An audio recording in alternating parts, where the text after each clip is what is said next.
এই হুজুর বলে ওই হুজুর খারাপ, ওই হুজুর বলে এই হুজুর খারাপ, সব ঠিক আছে, কিন্তু আমি তো সব হুজুরের ওয়াজ শুনছি, আমি তো এক জায়গায় স্থির হতে পারতাম যে কোন হুজুর ঠিক কয়। তারপরেও তুমি দাড়ি কাটো, এখনো সুন্নাহ বিরোধী কাজ করো, এখনো তুমি হারাম উপার্জনে লিপ্ত আছো, তুমি ভালো হবা কখন? এটা তো মসজিদের নিচে মেমোরি কার্ড পুরনো দোকানের মতো হয়ে গেছে। এদেশে দেখেন না মসজিদের নিচে দোকান, গান গান গান লোড করে। আমি এখনকার 2014 সালে যখন দেশে আসছি, আমি আমার গ্রামে দেখছি, মানে আমার গ্রাম না বলবো, শহরের তো মসজিদগুলো, উপজেলা পর্যায়ে মসজিদগুলোর নিচে দোকান থাকে, বুঝছেন? তো ওখানে ওই গান সিনেমা এগুলো লোড করেছে, 14 সালে কথা বলতেছি, ওরকম দোকান আছে মসজিদের নিচে। আমি চিটগং যেখানে ছিলাম, মসজিদের নিচে সেলুন ছিল, সেলুন। কেউ ওটাকে হারাম মনে করে নাই। তো এখন মানে কোনো মানুষ দোতলায় মসজিদ, নিচতলায় দোকান, আজান হয়েছে, একামত হয়েছে, নামাজ চলতেছে, নামাজ শেষ হয়েছে, সে দোকানদারি করে, তাহলে ওর হিদায়াত আসলে কোথায় হবে? আর তো ও সারাদিন রেকর্ড করে, প্রত্যেকটা মাহফিল, এমন কোনো মাহফিল নেই যে পরিমাণ বাক্স দেখতেছি খুব বড় সড়ো মাইকম্যান হবে, টাকা পয়সা কম নেই বলে মনে হয় না। ও ভালো উন্নত, মানে বিজনেস এটা ওর ভাই, হতে পারে বহু বিয়ে, গায়ে হলুদ টায়ে হলুদে টাকা পয়সা বহুত কমাইছে জীবনে। এবং এখন এত পরিমাণ মাইক তার ওর অ্যাভেলেবেল আছে, যে কেউ চায় হয়তো এখানে যে ওরে দিয়ে মাইকটা কাজ হোক, কারণ ওর ক্যাপাসিটি আছে, ডিভাইস আছে অনেক, ওর বিশাল বড় মাহফিল হলো অ্যারেঞ্জ করতে পারবে, টাকা বহুত কামাইছে। কিন্তু প্রতিদিন এই যে ওয়াজের সিজনে গায়ে হলুদের চেয়ে বেশি টাকা হচ্ছে ওয়াজে। এই জন্য গায়ে হলুদ না নিয়ে ওয়াজ নেবে, টাকার জন্য, হিদায়তের জন্য না। আমরা ঠিক না গেলেও ঠিক। যাই হোক, আজকে আলোচনা করব সামান্য সংক্ষেপে 2 থেকে 3টা হাদিস পড়ার চেষ্টা করব, 2 থেকে 4টা আয়াত পড়ার চেষ্টা করব। দেখেন আপনার যদি কাজে না আসে, আমাকে সারা রাত দেখেও আপনার কাজ আসবে না।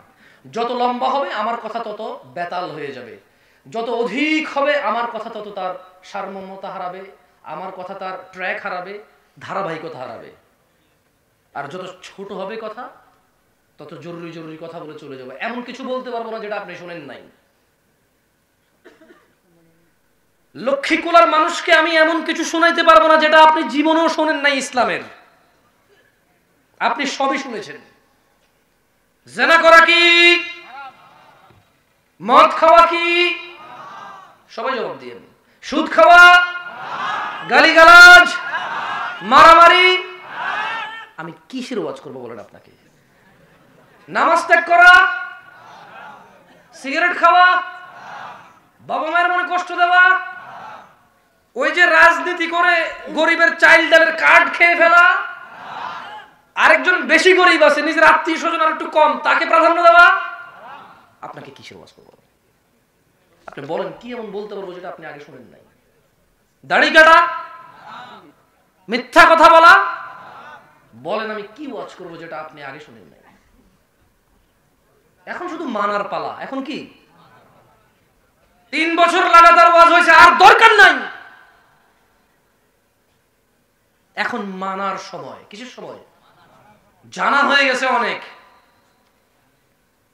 দাড়ি কাটা হারাম, সুদ খাওয়া হারাম, ঘুষ খাওয়া হারাম, জেনা করা হারাম, মিথ্যা বলা হারাম, বাপ মায়ের সাথে বেয়াদবি করা হারাম, হারাম উপার্জন করা হারাম, ধোঁকাবাজি করা হারাম, সবই তো জানা হয়ে গেছে। এখন মানার সময়। দাড়ি কাটা হারাম, টাকুর নিচে প্যান্ট পরা হারাম, বাম হাতে খাওয়া হারাম, সবই তো জানা হয়ে গেছে। এখন মানার সময়। এখন মানার সময়। ফজরে আর ইশায় মুনাফিক যেতে পারে না। মুসলমান আর অমুসলমানের মধ্যে পার্থক্য হচ্ছে সালাত। সবই তো জানা হয়েছে। এখন মানার সময়। গুনাহ করে, জিনা করে, শিরক করে, কুফরি করে পাপিষ্ঠ হয়ে মারা গেলে প্রশ্নে ফেল হব, পুলসিরাত ফেল হব, জাহান্নামে যাব, সবই তো জানা হয়েছে। এখন মানার সময়। প্রত্যেকটা খারাপ কাজ থেকে বিরত হয়ে আল্লাহ সন্তুষ্ট হয়ে এমন কাজ করো যদি পৃথিবী ত্যাগ করতে পারি, মুওয়াহিদ হয়ে, সুন্নি হয়ে, জান্নাত হবেই হবে, এটা জানা হয়ে গেছে। এখন ওই কর্ম করে জান্নাতের উদ্দেশ্যে গমন করার সময়। ওয়াজের আর সময় এখন আর কত ওয়াজ? আসরের পর থেকে শুরু হয়নি রাত 1টা। ফকির মিসকিন যে ভিক্ষা করে তার থেকে পর্যন্ত টাকা নিয়ে আপনি নিয়ে আসেন ওয়াজ করাইতে। এদেশের বেশি ওয়াজ হোক না, আমি ওয়াজ এরা লিখে দেবে ওয়াজের বিরুদ্ধে বলছি। ভাই বিশ্বাস কর, যেদিন মেজাজ টেজাজ খারাপ হবে রে, কিছু বলি না, জলে বাস করে কুমিরের সাথে ঝগড়া করা যায় না। তোমার কুমির মনে হয় আমার, কিছু করার নাই।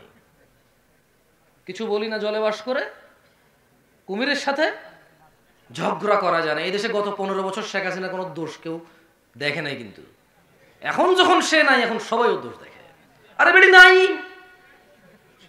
দোষ দেখে বিচার করবা কার? সে তো নাই। এখন যারা আছে, এখন আবার এদের কেউ দোষ দেখবে না। আবার যখন এরা পালায় যাবে, চলে যাবে, ধ্বংস হবে, লাঞ্ছিত হবে, অপমানিত হবে আল্লাহর বদদুয়া, আল্লাহর গজবে, এদের দোষ তখন দেখবে এরা। যে আছে তার দোষটা দেখো, তাহলে দেখবা দোষ কমে আসবে। চলে গেলে দোষ দেখে লাভ নাই। আর আরেকটা কথা বলি, এই দেশে চোর বদলায়, চুরি বন্ধ হয় না। আপনি যেই হন না কেন, অত দল টল নাম নিয়ে বলতে পারবো না কোন চুরি বন্ধ হয়েছে, কোন চাঁদাবাজি বন্ধ হয়েছে, কোন টেন্ডারবাজি বন্ধ হয়েছে। এখনো কি ভ্যানওয়ালা হাইওয়ের সামনে ভ্যান গাড়ি নিয়ে দাঁড়ায় কাউকে চাঁদা দিতে হয় না? এদেশে তো চুরি বন্ধ হবে না, চোর বদলাবে। আপনি যে রাজনীতি করেন, এটা চোর বদলানোর রাজনীতি। এত খুশি হয়েন না যে একটা চোর গেছে ভাগছে, আপনি চোরের রাজনীতি করেন। এই নেতা যত অপরাধ করবে, সব অপরাধের গুনাহ যত মানুষ ওর নেতা বানাচ্ছে সবার হবে।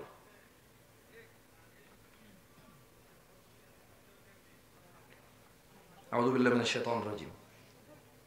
এগুলো আপলোড করবে না, ডিলিট করে দিবে এগুলো, ঠিক আছে?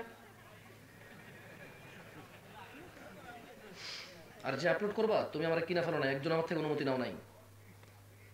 বাংলাদেশের ল অনুযায়ী তুমি যদি আমার ভিডিও ফুটেজ সেল করো, আমার সাথে তোমার কন্ট্রাক্ট থাকতে হবে। পুরো পৃথিবীর ল এটা, তুমি বোঝো? পুরো পৃথিবীর ল, তুমি যদি আমাকে ভিডিও করে আপলোড করো, এতে যদি তুমি মনিটাইজেশন করো, আমার অনুমতি থাকতে হবে। মানে আমার সাথে তোমার কন্ট্রাক্ট হইতে হবে।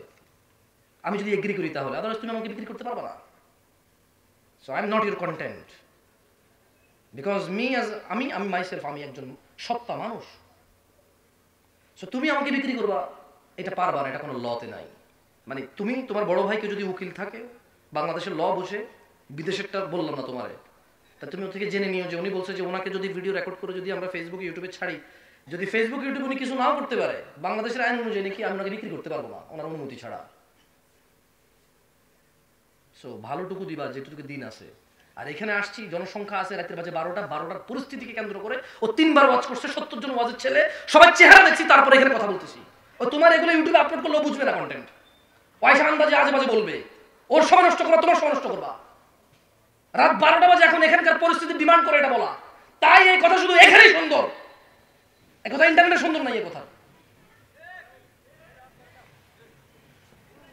আজকের আলোচনার বিষয় সুন্নাহকে আঁকড়ে ধরা। দিনী ভাইরা, আল্লাহ সুবহানাহু ওয়া তাআলা কোরআনুল কারীমে বলেছে, ইন্নাদ দীনা ইনদাল্লাহিল ইসলাম, নিশ্চয়ই ইসলামই হচ্ছে আল্লাহর নিকট একমাত্র মনোনীত। ওয়া মাখতালাফাল্লাযীনা উতুল কিতাবা ইল্লা মিন বা'দি মা জাআহুমুল ইলম বাগিয়ান বাইনাহুম ওয়া মান ইয়াকফুর বিআয়াতিল্লাহি ফাইন্নাল্লাহা সারিউল হিসাব। নিশ্চয়ই একমাত্র মনোনীত দিন আল্লাহর কাছে হচ্ছে ইসলাম। আল্লাহ বলেন, যাদেরকে কিতাব দেওয়া হয়েছিল তারা কেবল নিজেদের পরস্পরের বিদ্বেষবশত তাদের নিকট ইলম জ্ঞান আসার পরও তারা মতনৈক্য ঘটিয়েছিল। প্রবলেম কি কোরআন ও সুন্নাহ নাকি নিজেদের মতনৈক্য? কি তারা আল্লাহর আনিত বাণীর কারণে করেছে নাকি নিজেদের বিদ্বেষে করেছে?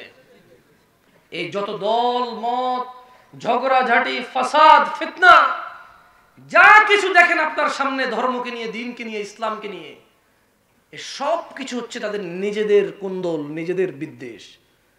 নিজেদের বিদ্বেষকে তারা সফল করার জন্য সহিহ কোরআন সুন্নাহ আসলো ইগনোর করেছে মানুষের নামে।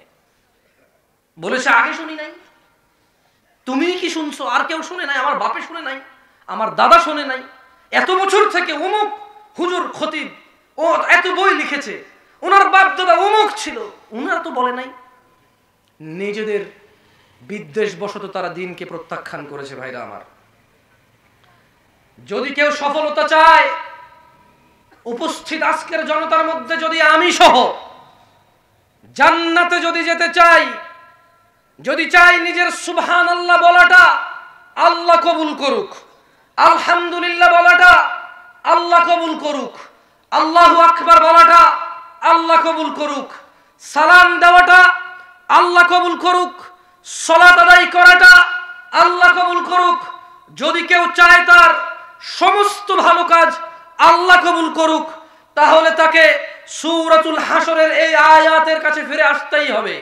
যেখানে আল্লাহ তাআলা বলছেন ওয়ামা আতাকুমুর রাসূল, রাসূল যা দিয়েছে ফাখুযুহু, তোমরা তা গ্রহণ করো। ওয়ামা আতাকুমুর রাসূল, দ্বীন হিসেবে, ইবাদত হিসেবে, আল্লাহর বন্দেগী হিসেবে।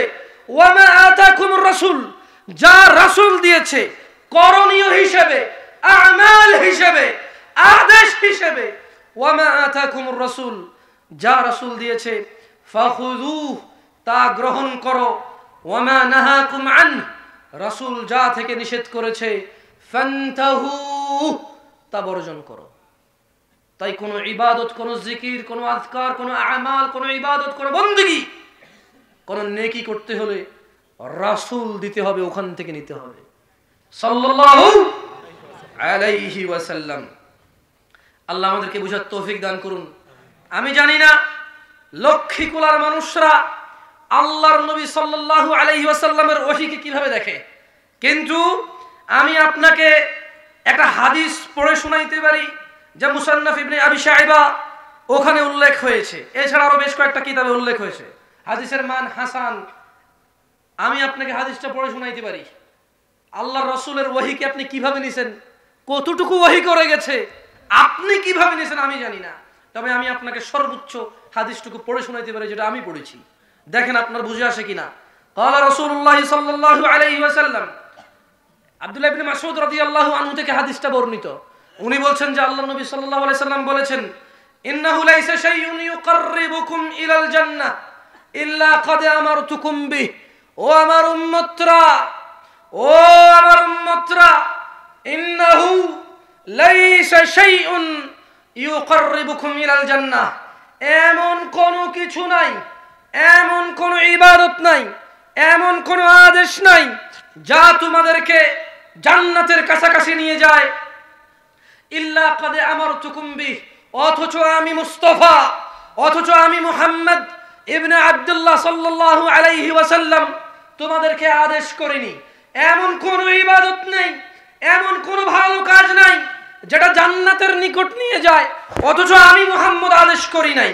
ওয়ালাইসা শাইউন ইউকাররিবুকুম ইলান নার, এবং এমন কোন নিষেধ নাই, এমন কোন বর্জনীয় নাই, এমন কোন খারাপ নাই, এমন কোন গুনাহ নাই যা তোমাদের জাহান্নামের কাছে নিয়ে যায়। ইল্লা ক্বাদ নাহাইতুকুম আন, অথচ আমি মুস্তাফা তোমাদের নিষেধ করি নাই। আপনি দিনকে কতটুকু পরিপূর্ণ মনে করেন আমি জানি না।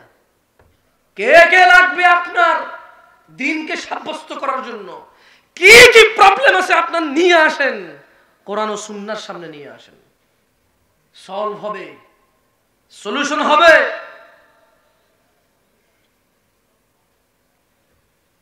আল্লাহর নবী বলছে এমন কিছু নাই যেটা জান্নাতের কাছে নিবে আমি আদেশ করি নাই, এমন কিছু নাই যেটা জাহান্নামে নিয়ে যাবে আমি নিষেধ করি নাই।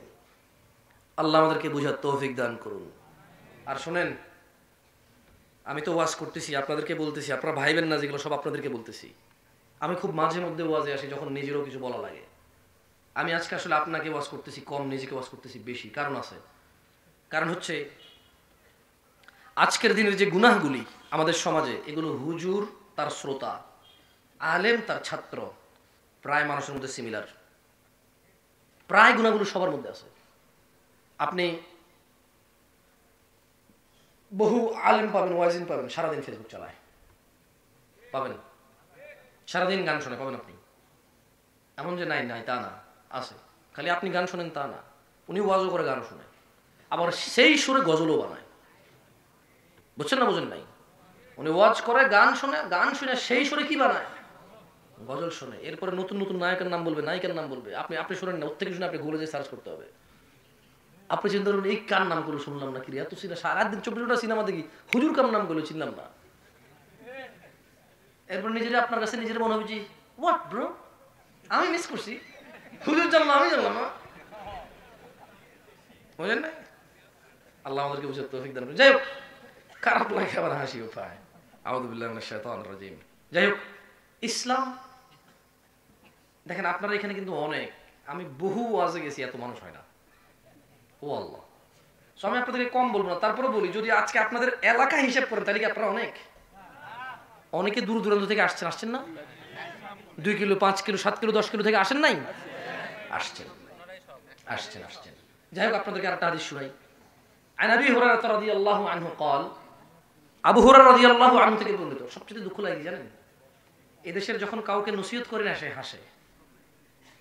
এদেশে যখন কাউকে নসিহত করি তুমি তো দাড়ি কাটো, তুমি তো জানা করো, তুমি তো ওয়াজ শুনে, তুমি মাইকম্যান, তুমি কেন সালাত আদায় করো না, তুমি ক্যামেরাম্যান, তুমি কেন হারাম উপার্জন করো, হেসে দেয় ওরা সবাই।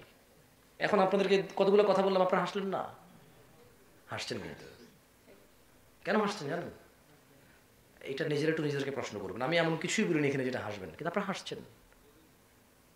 শুরু থেকে এসব 5 থেকে 7 বার আপনারা হেসে দিচ্ছেন অনেক, অথচ কথাগুলো হাসির ছিল না, কথাগুলো মোটো কৌতুক ছিল না, কথাগুলো কোরআন মানে কোরআন আয়াত পড়েছি, হাদিস পড়েছি, অর্থ করেছি, কিছু কারোর সাথে মিলেছে। আপনি হাসছেন কেন জানেন? এই অপরাধটা আপনার মধ্যে নাই, কিন্তু আপনার পাশের জনে আছে। এই জন্য আপনি খিলখিল করে হেসে দিচ্ছেন যে হ্যাঁ হ্যাঁ এতে করে, এই জন্য আপনি হেসে দিচ্ছেন। সো এখন এখানে নসিহত করলে মানুষ হাসে, মানুষ তার অপরাধ নিয়ে বিবেচনা করে না। মানুষ তার অপরাধের সাথে নিজের অবস্থান, জাহান্নাম আর জান্নাত তার কি হতে পারে এটা নিয়ে মানুষ আর ভাবে না। এখন বছরে একটা ট্রেডিশন, এলাকায় ওয়াজ করতে আসছে দূর থেকে একজন, না আসলে খারাপ দেখা যায়। এই ওয়াজ কমিটির শুধু একটা টেনশন থাকে, খালি প্যান্ডেলটা ভর্তি হবে ভাই, নাহলে মানুষ থাকবে না। কেন? অমুক পাড়ার অমুক ওয়াজে মানুষ কমেছে, আমাদের বাসা দেখছো পুরো মাঠে মানুষ আর মানুষ। মাহফিলের আয়োজকের বেশিরভাগ সফলতা হচ্ছে প্যান্ডেল ভরা নিয়ে। আওয়ামী লীগ তো চলে গেছে, আমি কিছু জায়গায় বলেছিলাম কয়দিন পরে মমতাজকে নিয়ে আসবে এরা শুধু প্যান্ডেল ভরার জন্য, কারণ মমতাজ আসলে প্যান্ডেল ভরে যাবে। আদারওয়াইজ মাহফিল কমিটির কোনো সাকসেস না যদি প্যান্ডেল না ভরে। মাহফিল কমিটির সাকসেস প্যান্ডেল পরিপূর্ণ করা, শ্রোতার সাকসেস তার পছন্দের হুজুরের সাথে হ্যান্ডশেক করা, ধাক্কাধাক্কি করা, ছবি তোলা। হুজুরের সাকসেস কিতনা মিলা है,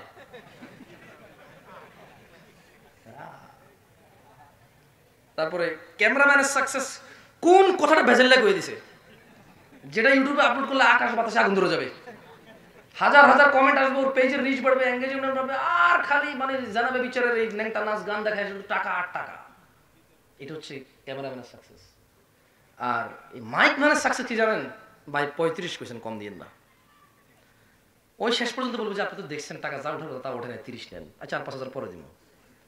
ও এরপরে পুরো বছর যেখানে দেখবে ভাই আমার টাকাটা, ওর একটা আনন্দ লাগে খুঁজ দেবে ওর কাছে টাকা পাই, ও জানে দিবে না, ও জানে দিবে না, ওটা ভিতরে একটা গৌরব কাজ করে ওর কাছে টাকা পাই, ও জানে 35 কাছে 30 দিবে, ঠিক না? মাহফিল কাইন্ড অফ এরকম হয়ে গেছে। আল্লাহ আমাদেরকে আশ্রয় দান করুক। আন আবি হুরায়রা রাদিয়াল্লাহু আনহু قال قال رسول الله صلى الله عليه وسلم بدأ الإسلام غريبا। ও লক্ষ্মীকুলার মানুষ, আর বেশি কিছু বলবো না, এরপরে সালাত নিয়ে দুটো কথা বলে চলে যাব ইনশাআল্লাহ। জেনে নাও তোমরা যারা জীবিত আছো, মৃতদের যা নাই কিবা। আল্লাহর রাসূল বলছে ইসলামের সূচনা হয়েছে অপরিচিত অবস্থায়, ওয়াসায়াউদু কামা বাদা গরীবা, অচিরেই ইসলাম অপরিচিত হয়ে যাবে, খুব শীঘ্রই কাছাকাছি অল্প কিছুতেই ইসলাম আবার অপরিচিত হয়ে যাবে। একটু ইউরোপ আমেরিকায় যাও, চায়না জাপান যাও, জিজ্ঞেস করো না, তারপরে দেখবা শুধু ইসলাম না, ও কোনো ধর্মই চিনে না। এমন না যে শুধু ইসলাম চেনে না, কোনো ধর্মই চেনে না। বৌদ্ধ চেনে না, খ্রিস্টান চেনে না, ইসলাম চেনে, ও নাস্তিকতাও বোঝে না। বুঝে আসছে না? আসে নাই? ধর্ম কি জিনিস? ধর্ম কি আবার? এই শব্দে রিলিজিয়ন পরিচিত না এই শব্দের সাথে। ধর্ম বহুবচন না, মানে বাংলাদেশে বলে যে হিন্দু ধর্ম, ইসলাম ধর্ম। যদি আমরা বলি যে ধর্ম, আমরা বলি দিন, আমরা কি বলি? দিন ইসলাম। আমরা কি বলি? দিন ইসলাম। পরিচিত না। তো আল্লাহ নবী বলছে যে ইসলাম অপরিচিত অবস্থায় আসছে, ওয়াসায়াউদু কামা গরীবা, এটা আবার অপরিচিত অবস্থায় চলে যাবে দিনী ভাইরা। সুতরাং আমি আপনাদেরকে বলবো, যারা আপনারা এখানে আসছেন, আজকে কারা কারা ঈশার নামাজ পড়ছেন, এই কথা বলে যাদেরকে উঠাইছি এ পর্যন্ত তেমন ফলাফল ভালো হয় না, তার আজকে উঠাবো না। ঈশার নামাজ কয়জনে পড়ছেন এ কথা কয়ে যাদেরকে উঠাইছি এ পর্যন্ত ফলাফল পাই নাই। 95-90% মুসলমানের দেশে ঈশার নামাজ কয়জনে পড়ছেন উঠে দাঁড়ান এ কথা বললে আপনি আস্থা রাখতে পারেন আমার কথার উপরে। 10% মানুষও দাঁড়াইতে পারে না, 10% মানুষও দাঁড়ায় না। অনেক সময় হুজুর নিজে ঈশা পড়ে না, এখন ওয়াজ শেষ করে যা পড়বে, বুঝলেন? হ্যাঁ, খুব তাড়া, হুজুর যাবে পড়ে গেছে, নামে নাই মুসাফির। কি মুসাফির নামে নাই, আস্তে আস্তে আস্তে আস্তে। অনেক সময় দুইটা বাস থাকে, তো কয়টা বাস থাকে, চাস হয় একটাতে এসে খুব তাড়াহুড়ো করতেছে চলে যাবে আরেকটাতে যাওয়ার জন্য, অথবা আরেকটা শেষ করে খুব তাড়াহুড়ো করে কোনো রকমে আইসা জানে বাইচা মাহফিল ধরছে। হুজুর কিন্তু এখন ঈশা পড়ে নাই জানেন। এবার হুজুর ওয়াজ শেষ করে একটা ভালো করে ওদেরকে আয়োজকদেরকে কি সাবাস এরকম একটা ওয়াজ করছো, মাহফিলের আয়োজন করলে এরকমই করতে হয় যাতে টাকা যাতে কম না দেয়, বুঝলেন না? তোমরাই যুবক, তোমরাই সোনার ছেলে, তোমরাই আগামীর ভবিষ্যৎ, ফুলাই ফেলবে ওরে, বুঝলেন না? এরপরে ওই তো কবে যে ঠিক আছে হুজুর সাথে ভালো খাতির হয়ে গেছে, কিন্তু বোঝে না যে এখান থেকে যাওয়ার পর জীবনের হুজুর ওর কলে করবে না। হ্যাঁ, এরপরে হুজুর ড্রাইভার বলবো যে নামাজটা বলছে চলো চলো এখান থেকে আগে বের হই, নামাজ পড়িনি এটা জানলে সমস্যা। বলবো যে হুজুর আপনি ওয়াজ করে গেলে এখন এসেই পড়েন নাই, আমরা ওই দিকে যাই পড়বো। আমরা কি করবো, ওই দিকে যাই পড়বো। ওইদিকে কি হবে, খানাটা না খাই ওয়াশ টাশ করে ভালোটা টাকা পায় যদি ভালো ঘুম। আপনাকে কেন দাঁড় করে ভাম বুঝছেন না, বোঝেন নাই কি আমি কি খুব বেশি খারাপ বলতেছি হুজুরদেরকে? না, সবাইকে এক পাল্লায় মাপিয়েন না। আমি খারাপ মানে তো সবাই খারাপ না, আল্লাহ আমাকে ক্ষমা করবে, আমি দোয়া করি আমার জন্য। যাই হোক, আমরা কারা কারা আল্লাহ নবীর উম্মত? ইয়া সালাম, মাশাআল্লাহ তাবারাকাল্লাহ, মাশাআল্লাহ তাবারাকার রহমান। আমরা সবাই আল্লাহ নবীর উম্মত। মুখে মুখে হাত তোলাতে আমরা আল্লাহ নবীর উম্মত কেমনে? হাত তোলাতে। যাই শুনেন, সুন্দর একটা কথা বলছে আল্লাহ নবী সাল্লাল্লাহু আলাইহি ওয়াসাল্লাম। আমার তো বলছে 12টা পর্যন্ত, 12টা 3 বেজে গেছে, আর 4-5 মিনিট কথা বলি, কিছু সুন্দর সুন্দর কথা বলি, দেখেন আপনার কাজে আসে কিনা। বলেন তো বাংলাদেশে কত পার্সেন্ট মুসলমানের দেশ? 92, 95, 99, আর কত আছে? 102-3% কোন ভাই কইবেন না? আচ্ছা একটাতে আসি, যেটা বেশি জোরে শোনা যায় ওইটা। বাংলাদেশ কত পার্সেন্ট মুসলমানের দেশ? কিচ্ছু বুঝিনি। আচ্ছা 3-4 জনের জিগাই মানে ভাবে কত পার্সেন্ট? 90। কত? আপনি কত পার্সেন্ট মুসলমানের দেশ? আপনাদের কিন্তু জিগাই নেই, আপনারা বলেন। আর মাইকম্যান কই? আমার ফেভারিট। কত পার্সেন্ট মুসলমানের দেশ? 80। 1,10,000 কমে গেছে রে ভাই, খাইছে। কত পার্সেন্ট মুসলমানের দেশ? 98। মাশাআল্লাহ, ওকে। কত পার্সেন্ট? 93। না, মাথা নষ্ট হয়ে যাচ্ছে। যাক, আমরা সবাই কি আল্লাহর নবীর কি?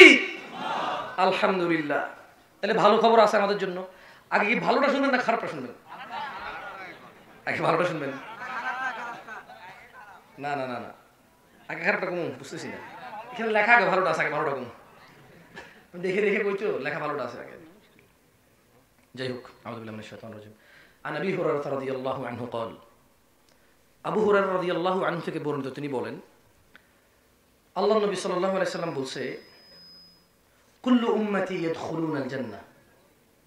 আবু হুরায়রা বলছে রাদিয়াল্লাহু আন, রাদিয়াল্লাহু আন। উনি বলছে যে আল্লাহর রাসূল সাল্লাল্লাহু আলাইহি ওয়াসাল্লাম বলেছে, কুল্লু উম্মতি ইয়াদখুলুনাল জান্নাহ, আমার সমস্ত উম্মত জান্নাতে প্রবেশ করবে। কোথায় প্রবেশ করবে? জান্নাতে প্রবেশ করবে। বলছে যে ইল্লা মান আবা, আবা ব্যতীত আমার সব উম্মত জান্নাতে যাবে। সুবহানাল্লাহ।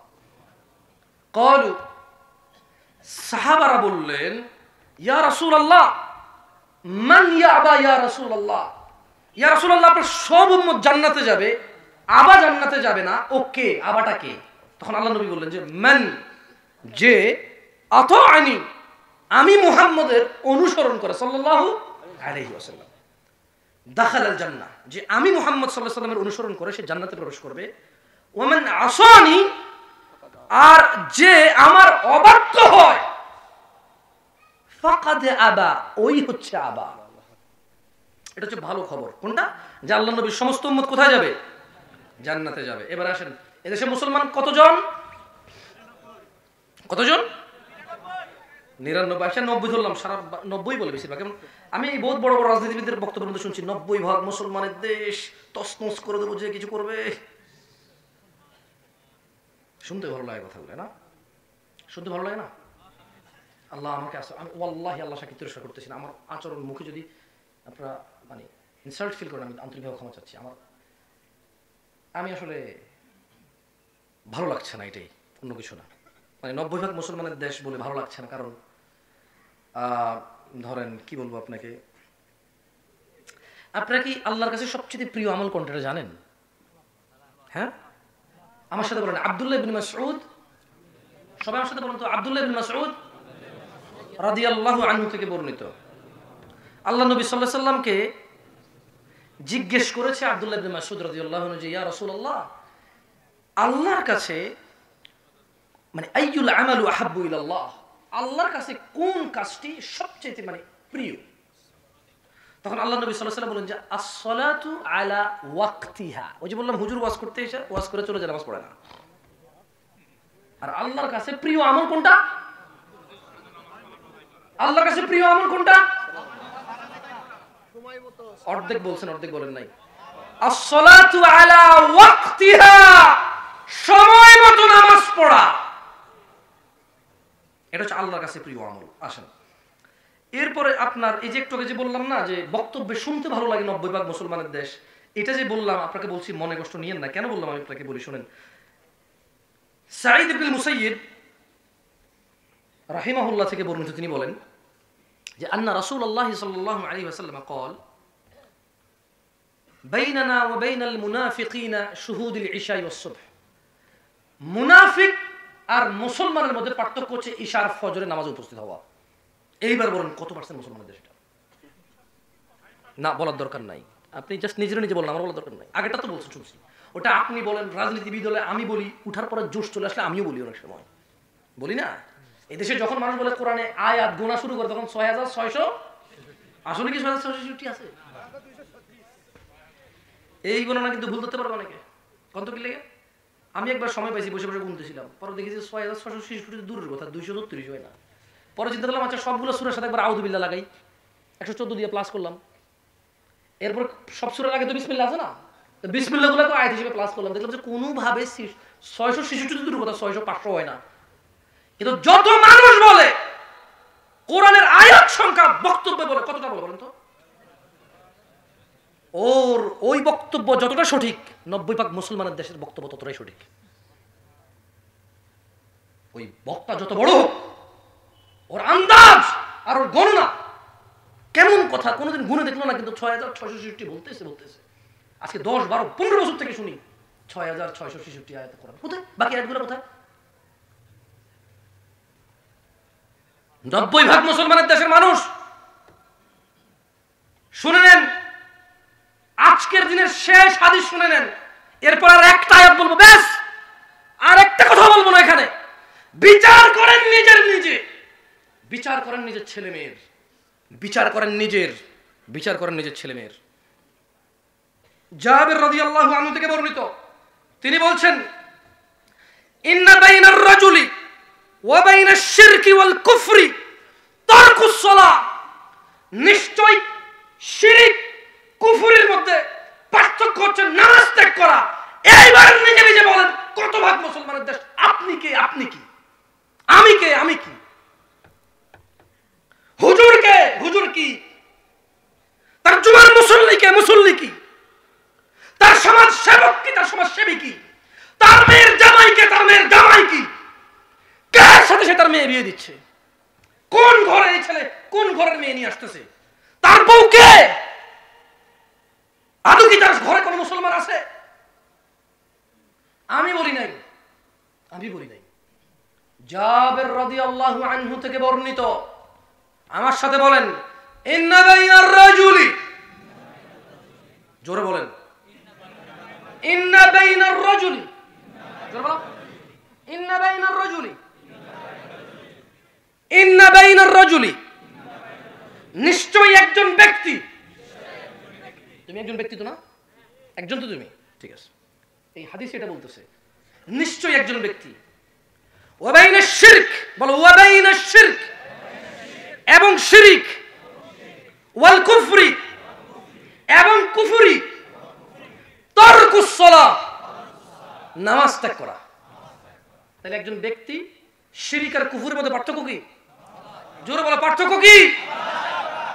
মুশরিক আর কাফেরের মধ্যে পার্থক্য কি? শিরিক আর কুফরের মধ্যে পার্থক্য কি? নামাজ ত্যাগ করা। এটা জাবের রাদিয়াল্লাহু আনহু বলছে, আমি দুঃখিত যদি আপনাকে আমি কষ্ট দিয়ে থাকি হাদিসটা পড়ে, আমি এই জন্য আরো দুঃখিত যদি আপনি কোনোদিন হাদিস না শুনে থাকেন। আমি আজকে প্রথম বললাম, তাহলে আমি এর জন্য ক্ষমা চাচ্ছি। কেন আপনার ঘুমটা ভাঙতে গেলাম আমি? I am very sorry. আমি অনেক আন্তরিকভাবে ক্ষমা চাচ্ছি যে আপনি এতদিন থেকে জানতেন সারা জীবন নামাজ না পড়ে মুসলমান থাকা যায়। আমি আপনাকে বললাম যে জাবের রাদিয়াল্লাহু আনহু এরকম বলে নাই। জাবের রাদিয়াল্লাহু আনহু এরকম বলে নাই। তিনি বলছে যে আল্লাহর নবী বলেছে যে শিরিক, কুফরি আর ব্যক্তি মানুষের মধ্যে পার্থক্য হচ্ছে নামাজ। অন্য অনেক হাদিস আসছে যে সালাত ত্যাগ করে সে কুফরি করলো, যে সালাত ত্যাগ করে সে শিরিক করলো, যে সালাত ত্যাগ করে সে মুনাফিক, এরকম অনেক হাদিস আসছে। না, বেশিরভাগ ওয়াইজিন যারা আছে এত শিক্ষিত না। আপনি আপনার মাদ্রাসার যে দাখিল মাদ্রাসা আছেন, এখানে কামিল মাদ্রাসা আছে না, একটু ওনাকে জিজ্ঞেস করবেন যে বুখারীতে বা অন্যান্য হাদিসের বইতে নামাজ ত্যাগের বিধান কি? কি বলবেন? নামাজ ত্যাগের বিধান কি? আসেন, যা হয়েছে হয়েছে। এই মাইকম্যানকে বলবো, এই ক্যামেরাম্যানকে বলবো, আজকে উপস্থিত আপনাদেরকে বলবো এবং আমার নিজেকে বলবো, যা হয়েছে হয়েছে। সূরা ফুরকানের ওই আয়াতের আহ্বানের দিকে আসি আমরা সবাই। যা পড়ি নাই চলে গেছে দিন, ফিরে আসবে না। বেঁচে আসি মানে আল্লাহর পক্ষ থেকে বিশাল বড় আহ্বান। বেঁচে আসি মানে গুড সাইন, বেঁচে আসি মানে ভালো লক্ষণ, জীবিত আছি মানে ভালো লক্ষণ। কারণ তিনি সুবহানাহু ওয়া তাআলা বলছেন ইল্লা মান তাব, অতঃপর যে অপরাধ থেকে ফিরে আসে, তওবা করে, ওয়া আমানা, ঈমান আনে, ওয়া আমিলা আমালান সালিহা, এবং ভালো কাজ করে, ফাউলাইকা ইউবাদদিলুল্লাহু সাইয়্যাতিহিম হাসানাত। যে লোকটা খারাপ থেকে ফিরে আসে, ঈমান আনে, ভালো কাজ করে, তার আগের যত পাপ আছে আল্লাহ নেকিতে পরিবর্তন করে দেয়। নামাজ যেগুলো ছুটেছে খালাস, রোজা যেগুলো থাকেননি খালাস, মদ যতটুকু খেয়ে ফেলছেন খালাস, জানা যা হওয়ার হয়ে গেছে খালাস, উদাসীনতা যা হওয়ার হয়েছে খালাস। এইখান থেকে এখন উঠবেন, সোজা বাসায় যাবেন, কাপড় চোপড় নষ্ট হলে পরিবর্তন করবেন, গা নষ্ট হলে গোসল করবেন, ভালো জামা কাপড় পরবেন, আর যদি পবিত্র হয় খালাস লাগবে না, ওযু করবেন, 4 রাকাত ইশা আদায় করবেন, যেটা আজকের ইশা ছুটে গেছে। আল্লাহকে বলবেন, ইয়া আল্লাহ, তুমি বলেছো যদি আমি পিছের পাপ ছেড়ে দেই আর তোমার কাছে মাপ চাই, ওই পাপগুলো আর যদি না করি, তাহলে আমার পাপে যে গুনাহ হইতো ওই গুনাহগুলোকে তুমি উল্টা নেকির পাল্লা দিয়ে দিবা, ওজনটুকু। সুবহানাল্লাহ। সো ইয়া আল্লাহ, আমি বেঁচে আছি মানে ভালো লক্ষণ। জামশেদ মজুমদার বলেছে, জামশেদ মজুমদার তোমার কোরআনুল কারীমের সূরা ফুরকানের আয়াত পড়ে বলেছে যে বেঁচে থাকা হচ্ছে পৃথিবীর সবচেয়ে ভালো লক্ষণ। কারণ জীবিত মানুষ একমাত্র পারে তার গুনাহকে নেকিতে পরিবর্তন করতে। জীবিত মানুষ আল্লাহর কাছে তওবা করতে পারে, ক্ষমা চাইতে পারে, ফিরে আসতে পারে, ইবাদত করতে পারে, ভালো কাজ করতে পারে, সংশোধন হইতে পারে। মৃত মানুষ পারে না। যে মরে গেছে তার শেষ, তার আর কিচ্ছু করার নাই এই পৃথিবীতে। আল্লাহ আমাদেরকে বোঝার তৌফিক দান করুন। কত পার্সেন্ট মুসলমানের দেশ বলেন? জানি না। কত পার্সেন্ট মুসলমানের দেশ? কত পার্সেন্ট মুসলমানের দেশ? জানি না। কেন জানি না? কারণ ওই যে সাঈদ ইবনে মুসাইয়্যিব বলছে যে মুনাফিক আর মুমিনের পার্থক্য হচ্ছে ফজর আর ইশায় যাওয়া। জাবের রাদিয়াল্লাহু আনহু বলছে যে শিরক আর কুফরের মধ্যে পার্থক্য হচ্ছে ব্যক্তির মধ্যে নামাজ ত্যাগ করা। এই জন্য আমি জানি না আসলে বাংলাদেশে কত পার্সেন্ট মুসলমান আছে। ফজরের ইমাম বলতে পারবে কত পার্সেন্ট আছে? এদেশের মসজিদের ইমাম বলতে পারবে ফজরে কতজন যায়, ইশায় কতজন যায়, জোহর কতজন যায়, মাগরিবে কতজন যায়, এর বাইরে কেউ বলতে পারবে না। যদি কেউ গণনা করতে চায় এদেশে কত পার্সেন্ট মুসলমানের দেশ, তাহলে ইমাম থেকে পরিসংখ্যান নেওয়া উচিত। ইমাম বলে দেবে আমার প্রায় এতজন আছে। আল্লাহ আমাদেরকে বোঝার তৌফিক দান করুন। আকুলু কওলি হাযা ওয়াস্তাগফিরুল্লাহ লি ওয়া লিসাইরিল মুমিনিন ফাস্তাগফিরু ইন্নাহু হুয়াল গফুরুর রহিম। আমি আল্লাহর কাছে আমার জন্য ক্ষমা চাচ্ছি, আপনারা আল্লাহর কাছে আপনাদের জন্য ক্ষমা চান, আমার জন্য দোয়া করেন, আমি আপনাদের জন্য দোয়া করব ইনশাআল্লাহ। সুবহানাকাল্লাহুম্মা ওয়া বিহামদিকা আশহাদু আল্লা ইলাহা ইল্লা আনতা আস্তাগফিরুকা ওয়া আতুবু ইলাইক। আসসালামু